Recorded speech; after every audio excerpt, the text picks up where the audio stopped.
ನೋಡಿ ವೀಕ್ಷಕರೇ, ಬೇಳೆ ಸಾಂಬಾರು ಯಾವ ರೀತಿ ಇದೆ ಅಂತ.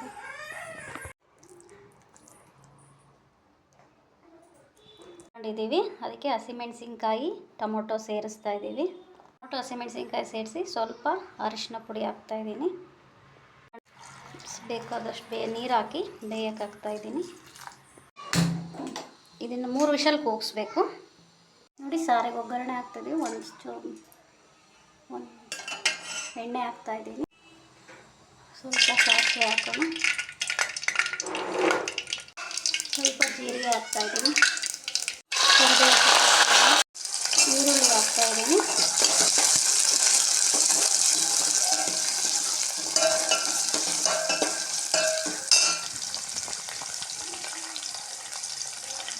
ನಾನು ಒಂದು ಇಡಿಯಷ್ಟು ಸಬ್ಬಾಕ್ಸಿ ಸೊಪ್ಪು ತಗೊಂಡಿದ್ದೀನಿ. ನೀವು ಯಾವುದಾದ್ರೂ ಸೊಪ್ಪು ತೊಗೋಬೋದು, ಅಥವಾ ಇದ್ರ ಜೊತೆ ಇನ್ನೊಂದು ಸೊಪ್ಪು ಬೇಕಾದರೂ ಹಾಕ್ಬೋದು.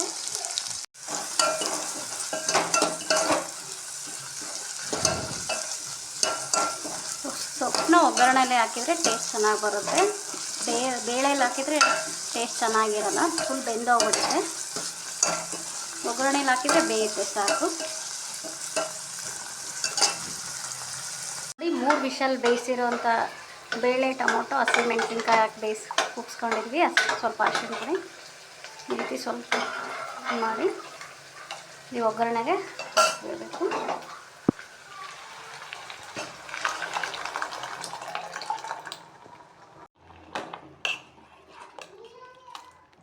ನೋಡಿ, ಇದಕ್ಕೆ ಏನು ಇಂಗ್ರೀಡಿಯೆಂಟ್ಸ್ ಜಾಸ್ತಿ ಬೇಡ.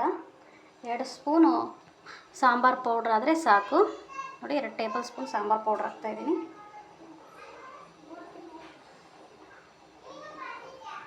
ತುಂಬ ಟೇಸ್ಟಿಯಾಗಿರುತ್ತೆ. ಅನ್ನದ ಜೊತೆ ಚೆನ್ನಾಗಿರುತ್ತೆ ಟೇಸ್ಟು. ಮುದ್ದೆಗೂ ಚೆನ್ನಾಗಾಗುತ್ತೆ, ಅನ್ನಕ್ಕೂ ಚೆನ್ನಾಗಾಗುತ್ತೆ.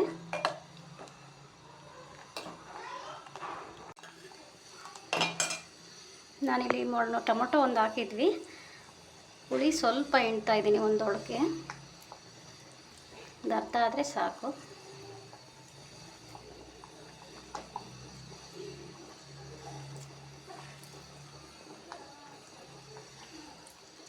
ಉಪ್ಪು ಹಾಕ್ತಾ ಇದ್ದೀನಿ.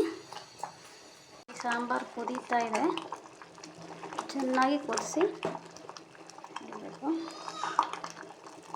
ನೋಡಿ, ಸಾಂಬಾರು ರೆಡಿಯಾಗಿದೆ. ಲಾಸ್ಟಲ್ಲಿ ಕೊತ್ತಂಬರಿ ಹಾಕ್ತಾಯಿದ್ದೀನಿ. ಬೇಗ ಮಾಡ್ಕೊಬೋದಂಥ ಸಾಂಬಾರು, ಒಂದು 5 ನಿಮಿಷದಲ್ಲೇ ಮಾಡ್ಕೊಬೋದು. ಬೇಳೆ ಬೇಯಿಸಿ